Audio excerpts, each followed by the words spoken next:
C'était prévisible, après l'exploitation familiale, les chips et les patates haut de gamme, notre série sur les pommes de terre va se finir avec des frites. Rencontre avec la gérante de l'une des 50 friteries Picard.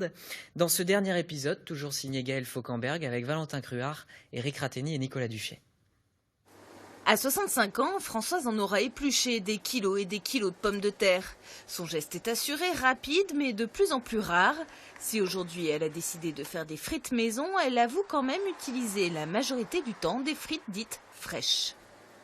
C'est une frite qui est déjà passée dans un bain d'huile et qui est conditionnée sous sachet. Pourquoi? Parce que maison c'est trop contraignant? Vu la quantité, oui, et puis on a des normes sanitaires à respecter, donc dans une friterie encore, dans un laboratoire, dans une cuisine on peut, mais là dans une friterie c'est un peu compliqué, c'est trop petit. C'est à 50 ans que Françoise a décidé de reprendre ce commerce. Depuis, midi ou soir, 7 jours sur 7, elle sert jusqu'à 130 clients par jour. J'étais dans le médical, j'ai arrêté et je ne sais pas. J'ai voulu, près de chez moi il y avait cette friterie qui était à vendre. Et je me suis dit pourquoi pas. Il y a toujours cette relation avec le client, ce qui me plaisait beaucoup. Donc j'ai pris cette friterie. Toutes les semaines, elle cuit une centaine de kilos de pommes de terre dans 25 litres d'huile de tournesol. Mais attention, pour réussir, il y a des règles bien précises à suivre. Quand c'est une frite conditionnée, déjà préparée, mais fraîche, on ne fait qu'une cuisson. Mais quand c'est une frite vraiment fraîche que vous faites vous-même, on fait une pré-cuisson à 160-170 degrés. On les enlève et on refait une cuisson un petit peu plus chaude. Voilà, je vous ai mis les frites à part. C'était assez speed. Gérer la cuisson des frites, gérer la cuisson des steaks, prendre les commandes par téléphone. C'est vrai que c'est un peu speed. Pour vous, une faluche, un nanar, salade tomate oignon. Et dans son camion, ce que Françoise vend le plus, c'est sa spécialité, le nanar, jusqu'à une trentaine par jour. C'est une faluche ou une baguette. C'est du pain du boulanger. Dedans, nous y mettons salade tomate, un steak, du bacon, du fromage fondu et des oignons frits. Et c'est votre spécialité? C'est la spécialité. Le nanar, c'est ma plus grosse vente. Merci. Bien, Doudou. Bien.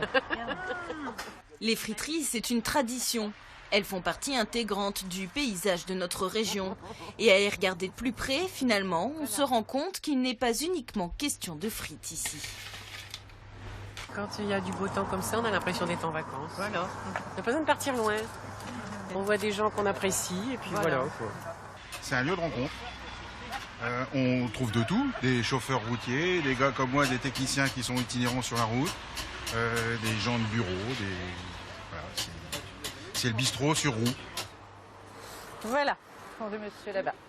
À 65 ans, Françoise songe à la retraite depuis un petit moment, mais l'heure venue, il sera difficile de partir. Il y a un pincement au cœur quand même. On a ses habitudes, on a ses clients, on sympathise même avec certains clients. Merci. C'est vrai que ça fait partie de la vie. Bon appétit. Ça va pas poser trop de problèmes. Et sachez que même après 15 ans passés devant une friteuse, l'envie de frites est toujours intacte. Je dis à mes clients que quand il n'y a personne, je mange des frites. Alors j'ai dit à certains clients habitués, si vous me voyez grossir, c'est qu'il n'y a pas beaucoup de clients. Parce que là, je ne mange pas du tout de frites, mais des fois, j'en mange pas mal. Finalement, le potentiel repreneur de la friterie de Françoise n'est peut-être pas bien loin. Il pourrait même bien s'agir d'un membre de notre équipe.